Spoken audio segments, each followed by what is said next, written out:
Now today's topic of chapter 7, issue of shares at premium. What do you mean by issue of shares at premium? When shares are issued above face value, यानी जितने का share है उससे ज्यादा rate पे, उससे ज्यादा price पे शेयर को बेचना, this is known as issue of shares at premium. For example, if a company of face value, if a shares of face value of rupees 10 is issued at rupees 12, यानी एक share 10 rupees का है, उसे 12 में issue किया गया, this 2 rupees is known as premium. उसे क्या बोलेंगे? प्रीमियम. तो जो प्रीमियम है, this is known as the profit of the company. ये कंपनी का क्या माना जाएगा? प्रॉफिट. बट ये रेवेन्यू प्रॉफिट नहीं है. रेवेन्यू प्रॉफिट क्या होता है? जो सेल परचेज से होता है. This is a capital profit because जो प्रॉफिट है, this is arising from the capital of the company.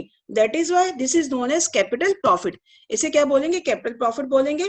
और इसे हम एक सेपरेट अकाउंट में लिखेंगे. उस अकाउंट का नाम है सिक्योरिटी प्रीमियम रिजर्व. ये जब भी हमें प्रीमियम को दिखाना है, हम प्रीमियम को कहाँ दिखाएंगे? सिक्योरिटी प्रीमियम रिजर्व में. हमेशा इस बात का ध्यान रखना, प्रीमियम को कहाँ दिखाया जाता है? सिक्योरिटी प्रीमियम रिजर्व में. जब भी प्रीमियम दिखाया जाएगा, ये सिक्योरिटी प्रीमियम रिजर्व जो है, ये बैलेंस शीट में एक सेपरेट हेडिंग आता है, रिजर्व एंड सरप्लस, उसके अंडर दिखाया जाता है. Now next page. Under what is the utilisation of this premium? यानी जो ये बेनिफिट है, हम यूटिलाइज कहाँ कहाँ करते हैं? यानी under section 52(2) part 2 companies act 2013, this जो प्रीमियम है, इसकी यूटिलाइजेशन कहाँ है? यानी कंपनी को जो बेनिफिट हो गया, कंपनी के पास कैपिटल गेन हो गया, कैपिटल प्रॉफिट हो गया, यानी सिक्योरिटी प्रीमियम रिजर्व हो गया, इसे कंपनी यूटिलाइज कहाँ करती है? तो first point is a writing of preliminary expenses of the company.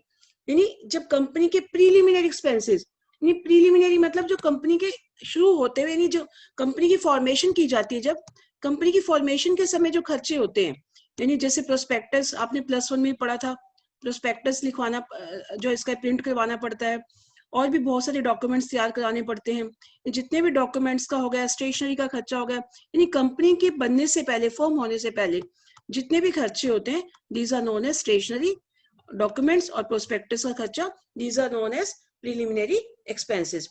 और जितने भी प्रीलिमिनरी एक्सपेंसेस होते हैं, उसे कहां से राइट ऑफ किया जाता है, कहां से कैंसिल किया जाता है? सिक्योरिटी प्रीमियम रिजर्व यानी कैपिटल प्रॉफिट में से कैंसिल किया जाता है. The second point is for writing off the expenses like commission और discount allowed on issue of shares and debentures. यानी अभी जो बेनिफिट आ गया, जो कैपिटल गेन आ गया, और भी जितनी तरह के एक्सपेंसेस है, लाइक जैसे कमीशन दे दिया, ये जब कंपनी अपने शेयर, वैसे कंपनी अपने शेयर कभी भी डिस्काउंट पे इशू नहीं करती, लेकिन डिवेंचर्स हो जाते हैं डिस्काउंट पे इशू. तो यहाँ पर वर्ड अगर हम शेयर्स के बजाय हम डिस्काउंट वर्ड डिवेंचर्स लिखे तो ज्यादा बेनिफिशियल है. यानी शेयर्स पे कभी भी जो शेयर्स जो है, कंपनी कभी भी डिस्काउंट पे इशू नहीं कर सकती अकॉर्डिंग टू कंपनीज एक्ट 2013. उससे पहले कभी हुआ करते थे.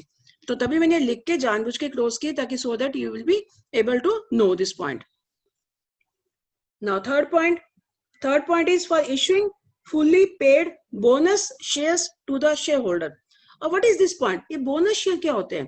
बोनस शेयर ये होते हैं कि जब कंपनी का प्रॉफिट्स बहुत ज्यादा हो जाते हैं, कैपिटल गेन्स हो जाते हैं, तो कंपनी क्या करती है? उस कैपिटल गेन को, यानी अपने जो एग्जिस्टिंग शेयर होल्डर है कंपनी के, जो पहले से शेयर होल्डर है, उन्हें कंपनी फ्री में शेयर अलॉट कर देती है. यानी प्रोपोर्शनेट रेट पे, यानी जिसके पास 10 शेयर है उसे एक फ्री दे दिया, 20 है तो 2 दे दिए. इस तरह से कंपनी कुछ अपने एग्जिस्टिंग शेयर को ये बेनिफिट देती है, उन्हें बोनस की फॉर्म में, यानी कुछ एक्स्ट्रा बेनिफिट की फॉर्म में शेयर्स अलॉट कर देती है कंपनी. तो इस प्रीमियम को यहाँ भी यूटिलाइज कर लेती है. Now fourth point is for providing premium payable on redemption of debentures और रिडीमेबल प्रेफरेंस शेयर्स. अब इस पॉइंट में क्या है कि जब कंपनी डिबेंचर्स रिडीम करती है, यानी डिबेंचर्स कंपनी ने इशू किए, डिबेंचर भी एक तरह का बोरोड फंड है, जो आपने +1 के बिजनेस स्टडीज में पढ़ा था. तो इसकी जो वापसी करना, अब वापसी प्रीमियम पे हो रही है, यानी 10 वाला डिबेंचर 12 में कंपनी है, 15 में, यानी ज्यादा रेट पे वापस करना है. यानी लिया तो 10 में था, वापसी 15 या जितना भी दे रही है, 5 रुपीज जो फालतू का लॉस है, this is a loss for the company. वो लॉस भी कहां से कवर होता है कंपनी का? इसी कैपिटल रिजर्व से, यानी इसी सिक्योरिटी प्रीमियम रिजर्व से. Now the last point for buy back of its own shares and other securities as per section 68. अब कंपनी क्या करती है कि अकॉर्डिंग टू अंडर सेक्शन 68 कि कंपनी के पास जब बहुत ज्यादा बेनिफिट्स, बहुत ज्यादा प्रॉफिट हो जाते हैं, तो कंपनी क्या करती है, उस पैसे को यूटिलाइज करने के लिए अपने शेयर्स मार्केट से परचेज कर लेती है। जब कंपनी अपने शेयर्स यानी अपने शेयर्स मार्केट से परचेज करती है, इसे बोलते हैं buy back of its on shares. तो कंपनी क्या करती है, अपने पैसे को अपने शेयर्स खरीदने पे यूटिलाइज कर देती है। इस तरह से क्या होता है कि कंपनी के ऑटोमेटिकली शेयर अपने आप ही कैंसिल हो जाते हैं। And today I am going to discuss with you the question number 6 at page number 7.156.